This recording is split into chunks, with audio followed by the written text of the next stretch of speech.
खंडणी आणि हत्येच्या गुन्ह्यातील आरोपी विष्णू चाटीला केज कोर्टात हजर करणार, चाटीच्या कोठडीमध्ये वाढ होणार।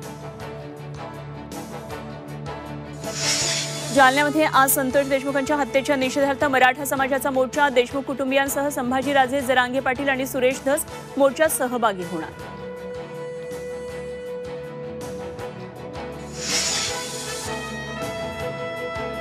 मुख्यमंत्री देवेंद्र फडणवीस आज चंद्रपूर दौऱ्यावर, कन्नमवार यांच्या जयंती सोहळ्याला राहणार उपस्थित, सुधीर मुनगंटीवार सोहळ्याला उपस्थित राहणार नसल्याची चर्चा।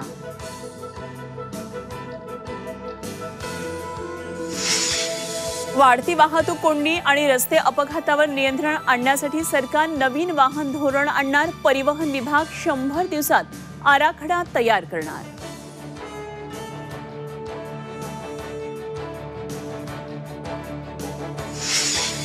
मुंबईची हवा अत्यंत वाईट, प्रदूषणाच्या मुद्द्यावरून हायकोर्टानं प्रदूषण नियंत्रण मंडळ आणि राज्य सरकारला फटकारलं।